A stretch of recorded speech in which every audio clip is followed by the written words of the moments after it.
Just like a walk-in. Like, hey, I got a poodle that I think can win this thing. I'll bring my dogs to watch the dog show. The Baker Mayfield of dogs comes on. A walk-on? Oh, yeah, okay. Brian Westbrook is joining us now. Brian, it's time for us to go viral.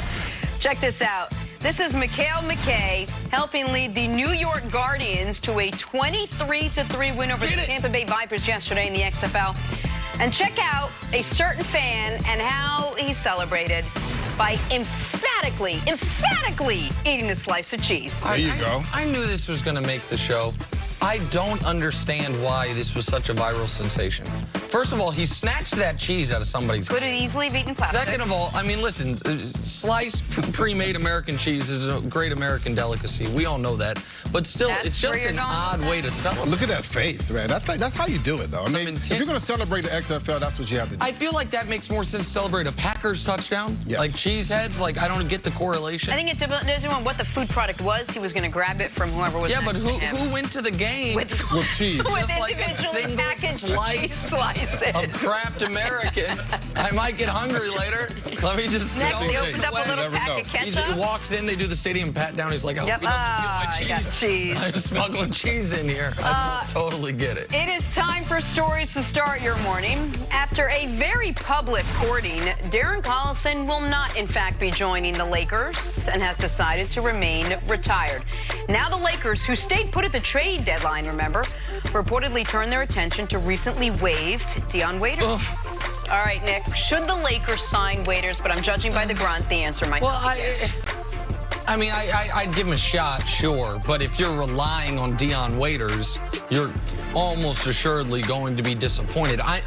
When it comes to NBA guys, once you've been in the league a few years, you typically are what you are. And Dion Waiters is, I feel, similarly to Andrew Wiggins, except he's not on a max contract. We know what he is. He's a high-usage, high-volume, inefficient scorer who has maturity issues. For Waiters, it's significant maturity issues. Now, with all that said, I'd still rather him get minutes than Rondo, but I think there might be better options available, especially if maybe Reggie Jackson gets bought out. The Lakers needed three things. They needed a three type of man that can guard the wings, things like that. They needed a three-point shooter and a playmaker. I think Waiters can give them some three-point shooting and playmaking. He's not so much going to guard there.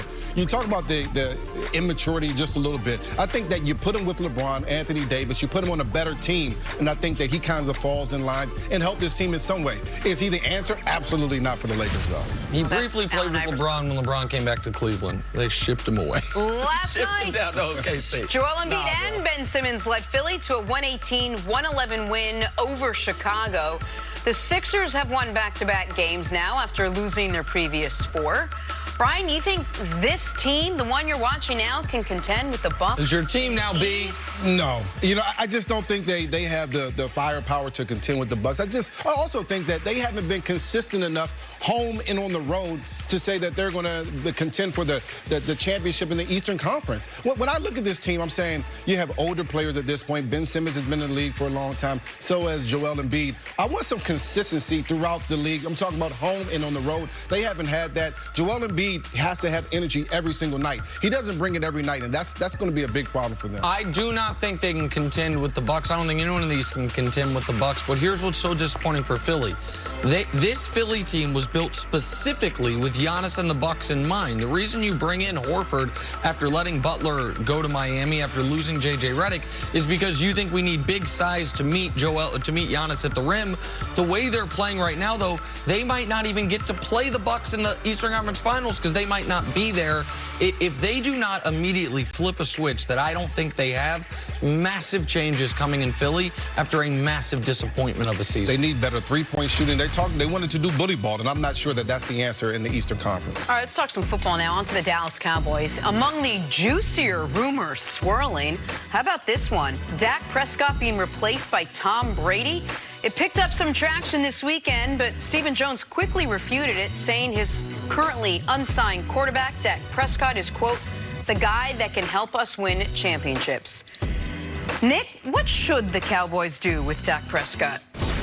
All right, so I find this really fascinating, this conversation. And I thought the Brady rumor was great because it's something we joked about months ago. Brady replacing Dak. I feel like if Tom Brady signed with the Dallas Cowboys, we'd rename the show First Things First with the Dallas Cowboys.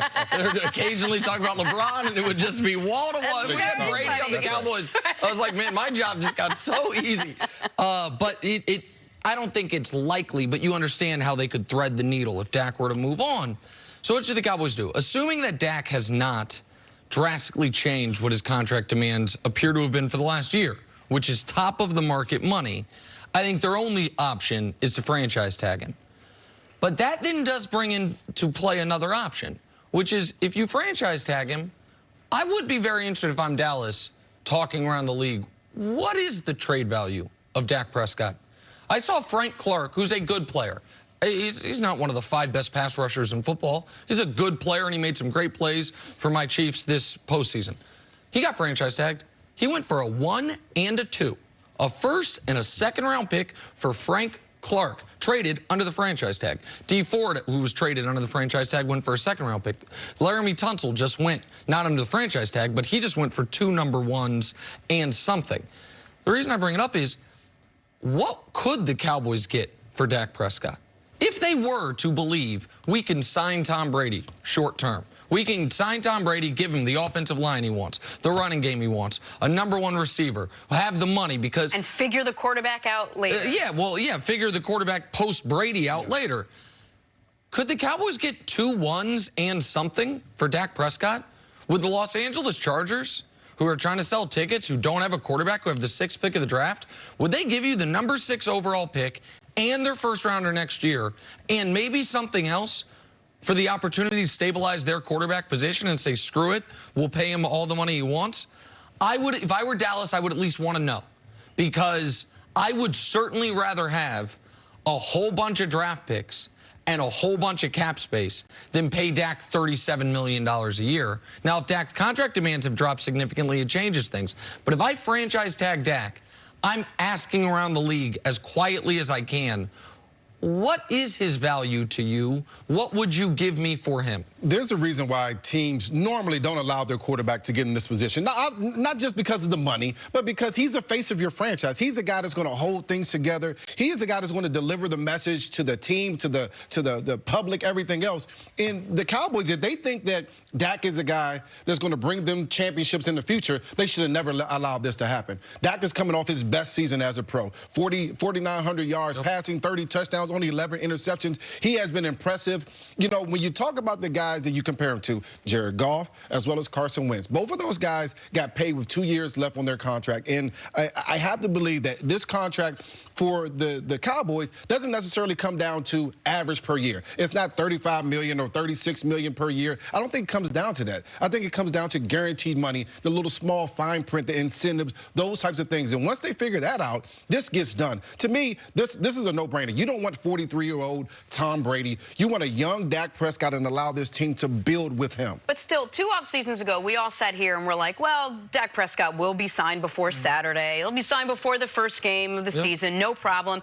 He went from being their franchise, their guy, the rock and the foundation of the Dallas Cowboys, and now here we are talking about possibly, I know there's just rumors, but maybe Dak leaves the Cowboys. I mean, this was Jerry Jones's guy. How did we get to this point? Well, I think at some point, you know, a negotiation, and you see this happen in the media business sometimes, you see this happen in the business world sometimes, which is 2 parties that ostensibly need each other and want to be together just have very, very different opinions on the value, and it causes a separation. There are, I think back to, you know, Howard Stern when he left to go to satellite radio. Man, terrestrial radio didn't want to lose him. He just thought, hey, I'm worth, what, 80 million, 100 million a year? And they said, we need you, we love you, we want you, but we can't pay you that. And he found someone who could. It wasn't because they hated each other, at least, and maybe I have the Stern history slightly wrong, but sure, the general story I think people understand, which is sometimes people just, I am worth X. And the person trying to pay you said, man, you're worth X minus 10. and you can't meet in the middle, that's the only reason the Cowboys and Dak haven't yet come to an agreement. But you would be comfortable paying Dak, maybe not highest paid in the league, but make him one of the 4 or 5 highest paid quarterbacks in football? Well, I think it comes down to guarantees, and so I put him at 35, between 35 and 40 million a year, right? And obviously he's not going to get 40. That's Patrick Mahomes' money. So he's not going to get 40. But let's say he's 35. Let's say that's the number, and you get him his guarantees. Carson Wentz got $66.5 million at signing, 107 guaranteed, right? Jared Goff, 55, 56 million or so at signing, and then 110 guaranteed. So if you're Dak, you're saying, I want to have that ability to be in that range. Well, that's the type of numbers. 120 million guaranteed. But think about that has to be the numbers that you want to work think with. about how much extra comes with being the Dallas Cowboys quarterback. That's not from what the Cowboys are paying you that you may not get if you go somewhere else. Well, you yeah, never know. That's incentive. You're as marketable as they come. If I'm Jerry Jones, this thing is simple. I don't want the outside noise. I just want to set my team and be ready to play football. And in order to do that, you certainly need the quarterback to be able to sign. If I'm Dallas, I am curious.